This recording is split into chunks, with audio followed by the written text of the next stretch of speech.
नमस्कार. विज्ञानयात्री अँटॉइन हेनरी बेक्वेरेल यांचे जीवनचरित्र या संदर्भात आपल्या संवाद साधण्याचा एक प्रयत्न आहे. अशा महत्त्वपूर्ण विषयासाठी कृपया चॅनलला सबस्क्राईब करा. आपली मते आणि सूचना कमेंट बॉक्समध्ये लिहा. अँटॉइन हेनरी बेक्वेरेल हे फ्रान्स देशाचे भौतिकशास्त्रज्ञ आणि सन 1903 सालच्या भौतिकशास्त्र शाखेच्या नोबेल पुरस्काराचे मानकरी. युरेनियम आणि काही निवडक धातूंच्या किरणोत्सार गुणधर्मांचा संशोधनाप्रित्यर्थ अँटॉइन हेनरी बेक्वेरेल, पियर क्युरी आणि मेरी क्युरी यांना सन 1903 साली भौतिकशास्त्र शाखेचा नोबेल पुरस्कार देऊन गौरवण्यात आले. सन 1896 मध्ये विज्ञानयात्री अँटॉइन हेनरी बेक्वेरेल यांनी किरणोत्सार याचा शोध लावला.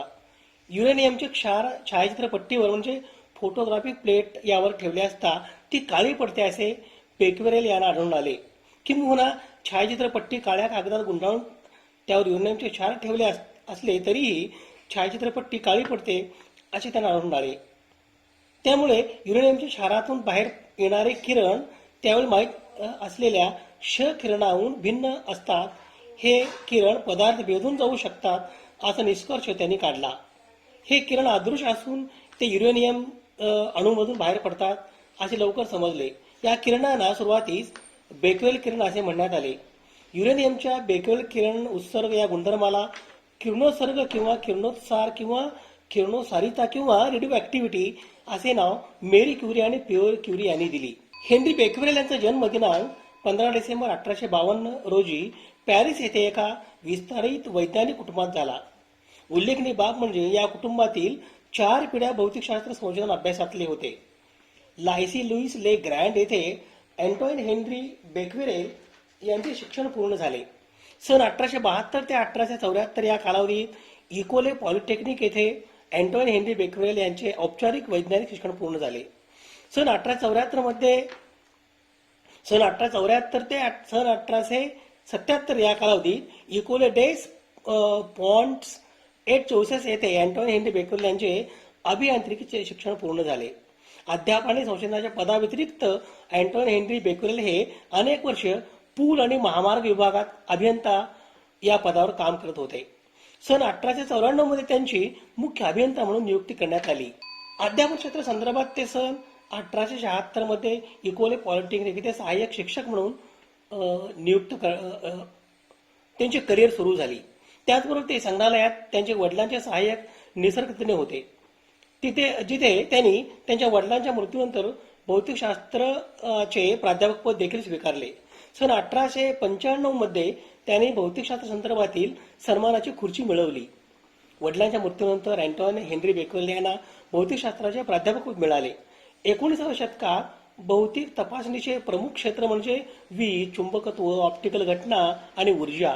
त्या काळात अनेक वर्षापासून तरुणांचे संशोधन चुंबकीय क्षेत्राद्वारे विमान ध्रुवीकृत प्रकाशाच्या फिरण्याशी संबंधित होते. खरे तर हा विषय मायकेल फॅराडे यांनी सुरू केला होता आणि यामध्ये अँटॉइन हेनरी बेक्वेरेल यांच्या वडिलांनी हातभार लावला होता.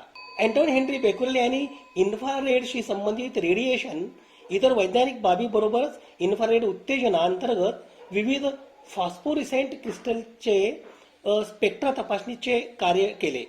विशेष म्हणजे अँटॉइन हेनरी बेक्वेरेल यांनी प्रकाशाचे शोषण आणि उत्सर्जन यांच्यातील संबंधाचा अभ्यास करून वडिलांच्या वैज्ञानिक कार्याचा विस्तार केला. सन 1896 सालापर्यंत स्फुरदीप्तीबद्दल बरीच माहिती होती. काही पदार्थ सूर्यप्रकाश शोषून घेतात व सूर्यप्रकाशातून घेतलेल्या लहरी किंवा किरणे काही वेळाने पुन्हा उत्सर्जित करतात. अमावस्येच्या रात्री स्मशानात जे चमकताना दिसते ते मानवाच्या शरीरात स्फुरद आणि फॉस्फरस असते.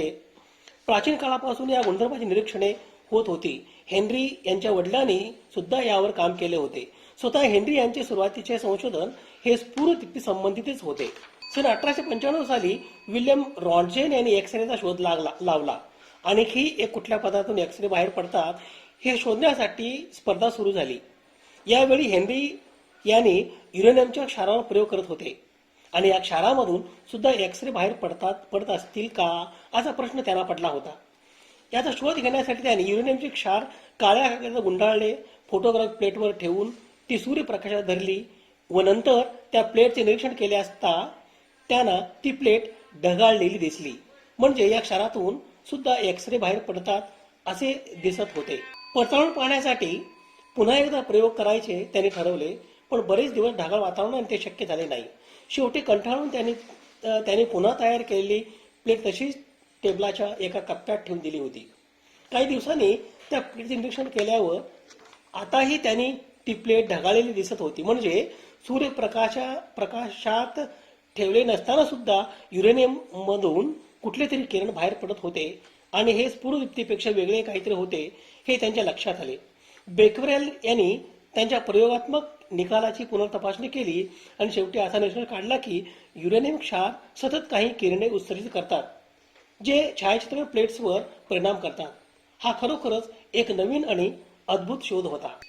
प्रसिद्ध एक्सरे शोधानंतर अगदी 1 वर्षानंतर बेक्वेरेल यांनी त्यांच्या शोधाची घोषणा केली.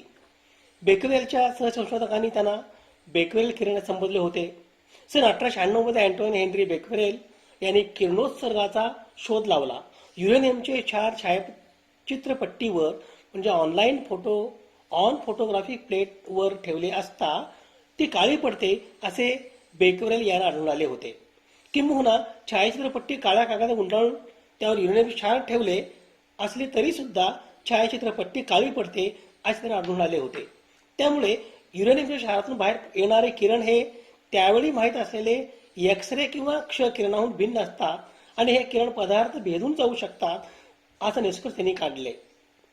हे किरण अदृश्य असून युरेनियमच्या अणूमधून बाहेर पडतात असे लवकर समजले. या किरणांना सुरुवातीस बेक्वेरेल किरण असे म्हणण्यात आले होते. युरेनियमच्या बेक्वेरेल किरण उत्सर्ग या गुणधर्माला किरणोत्सर्ग किंवा किरणोत्सार किंवा किरणोत्सारिता किंवा रेडिओ ऍक्टिव्हिटी असे नाव मेरी क्युरी आणि पियर क्युरी यांनी दिले. या संशोधनातून युरेनियमच्या किरणोत्सर्गामध्ये बाहेर पडणारे किरण हे 3 प्रकारचे असतात असे आढळून आले. बेक्वेरेल किरणांचा शोध हाच किरणोत्सारितेचा शोध होता, ज्यासाठी सन 1903 साली त्यांना मेरी क्युरी आणि पियर क्युरी यांच्या समवेत भौतिकशास्त्राचे नोबेल पारितोषिक मिळाले. बेक्वेरेल किरण हे एक्सरे नाहीत हे सिद्ध करण्यासाठी सुद्धा बेक्वेरेल यांनी अनेक प्रयोग केले. बेक्वेरेल किरणांना चुंबकीय क्षेत्रातून सोडले असता त्यातले काही किरणांनी आपली दिशा बदलली आणि हे एक्सरेच्या बाबतीत होत नव्हते हे सिद्ध झाले होते. या संशोधनातून युरेनियमच्या किरणोत्सर्गामध्ये बाहेर पडणारे किरण हे 3 प्रकारचे असतात असे आढळून आले होते. पहिल्या प्रकारचे किरण हे कागदासारख्या पातळ किंवा थिन पदार्थांमध्ये थांबतात. हे किरण धन विद्युत भारित असतात. यांना अल्फा किरण असे म्हणण्यात आले होते किंवा अल्फा रेडिएशन असे सुद्धा म्हणतात. अल्फा किरण म्हणजे हेलियमचे अणुकेंद्रक आहे हे रुदरफोर्डने सिद्ध केले होते. बीटा किरण दुसऱ्या प्रकारचे किरण थांबवण्यास अधिक जाड पदार्थ जसे अल्युमिनियम सारख्या धातूंचा पत्रा लागतो. हे किरण ऋण विद्युत भारित असतात. या किरणांना बीटा किरण असे संबोधण्यात आले होते किंवा याला बीटा रेडिएशन असेही म्हणतात. तिसऱ्या प्रकारच्या किरणांना थांबवण्यास सिसे म्हणजे लेड सारख्या वजनदार धातूंच्या जाड पत्र्याची जरुरी पडते. तसेच अल्फा आणि बीटा किरणाप्रमाणे हे किरण विशिष्ट अंतरात पूर्णपणे थांबवता येते असे आढळून आले होते. या किरणांना गामा किरण किंवा गामा रेडिएशन असेही म्हणतात. युरेनियम आणि काही निवडक धातूंच्या किरणोत्सर्गिता गुणधर्माचा संशोधन प्रित्यर्थ अँटोइन हेनरी बेक्वेरेल, पियर क्युरी आणि मेरी क्युरी यांना सन 1903 साली भौतिकशास्त्र शाखेचे नोबेल पुरस्कार देऊन गौरवण्यात आले.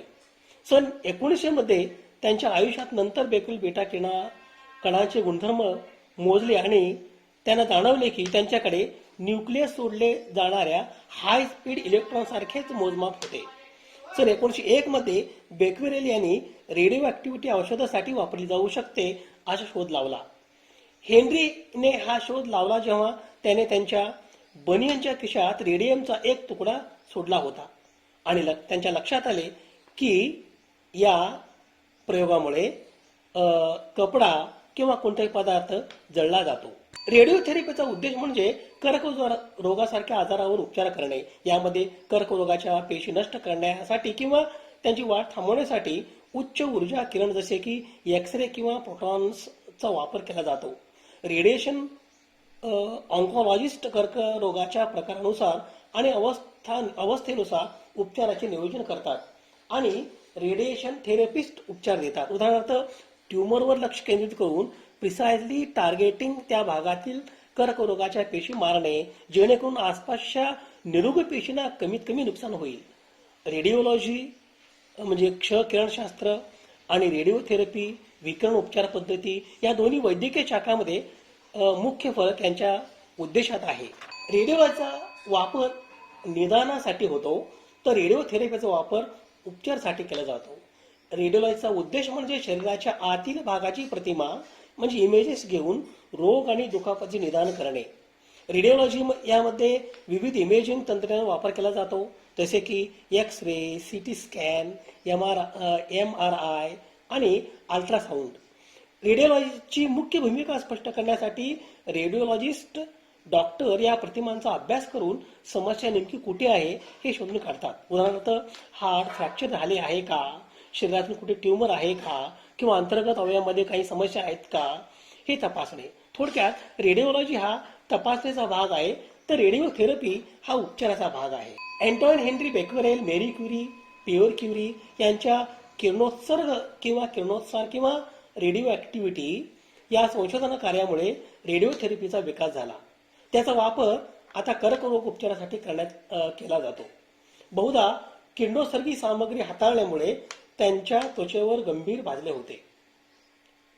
दिनांक 25 ऑगस्ट 1908 रोजी हेनरी बेक्वेरेल यांचे वयाच्या 55व्या वर्षी फ्रान्समधील ले क्रोइसिक येथे हृदयविकाराच्या झटक्याने निधन झाले. विज्ञानयात्री अँटॉइन हेनरी बेक्वेरेल यांच्या पुण्यस्मृतीस अभिवादन. संदर्भासाठी ही यादी आहे. अशा महत्त्वपूर्ण विषयासाठी कृपया चॅनलला सबस्क्राईब करा. आपली मते आणि सूचना कमेंट बॉक्समध्ये लिहा. धन्यवाद.